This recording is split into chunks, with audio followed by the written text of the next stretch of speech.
এক দফা দাবি আদায়ের যে কর্মসূচি সেটি আমরা দেখেছি লক্ষ্মীপুরে যে বিভিন্ন ছাত্র জনতা তারা কিন্তু বিক্ষোভ মিছিল বের করছে এবং প্রত্যেকের হাতে কিন্তু আমরা দেখেছি যে লাঠিসোঁটা নিয়ে তারা বের করছে। এখন তারা লক্ষ্মীপুর জেলা প্রশাসক যে কার্যালয় রয়েছে এই কার্যালয়ের সামনে যে সড়ক রয়েছে ঢাকা লক্ষ্মীপুর সড়ক, এই সড়কে কিন্তু তারা অবস্থান নিয়ে তারা বিক্ষোভ করে।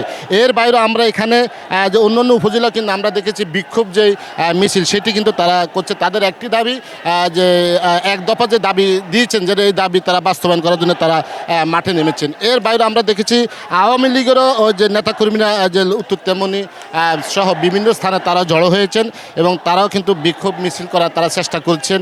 তবে সেটি এখন পর্যন্ত বড় ধরনের কোনো বিক্ষোভ মিছিল না হলেও তারাও কিন্তু অবস্থান নিয়েছেন এমনটা আমরা দেখেছি। আমরা সকাল থেকে কিন্তু লক্ষ্মীপুরে বিভিন্ন স্থানে দেখেছি এখন যে সড়ক অবরোধ করে রাখার কারণে মূলত কিন্তু ঢাকা লক্ষ্মীপুর যে সড়ক রয়েছে যান চলাচল বন্ধ রয়েছে।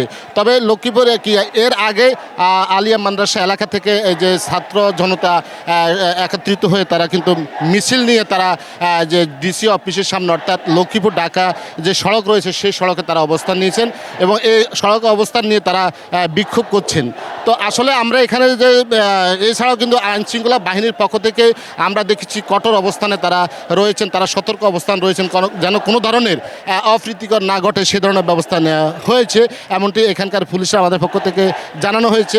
বিশেষ করে এই বিক্ষোভ মিছিল বের হওয়ার আগে যে বাগবাড়ি এলাকা রয়েছে সেখানে কিন্তু একটি যে ধাওয়া পাল্টা দেওয়ার ঘটনা ঘটেছে, যে ছাত্র আন্দোলন যারা নেতাকর্মী রয়েছে তাদের সাথে ছাত্রলীগের এখানে একটা দাওয়া পাওয়া দেওয়ার ঘটনা ঘটেছে সেটি আমরা দেখেছি। কিন্তু এখন আমরা যদি এই মুহূর্তে আমরা দেখাতে চাই, আপনি হয়তো একটু দেখতে পাচ্ছেন যে এখানে যে বিক্ষোভ মিছিল করছে সড়ক অবরোধ করে তারা বিক্ষোভ অব্যাহত রেখেছে। তবে এখানকার স্থানীয় প্রশাসন তারা কঠোর অবস্থানে রয়েছেন এবং আইন শৃঙ্খলা বাহিনী তারা কিন্তু শহরের গুরুত্বপূর্ণ স্থানে তারা সতর্ক অবস্থানে রয়েছেন এবং আজকের এই মিছিলে আমরা এখন পর্যন্ত যেটি দেখেছি যে আইন শৃঙ্খলা বাহিনীর পক্ষ থেকে কোনো ধরনের বাধা বা বিপত্তি দেওয়া হয় নাই।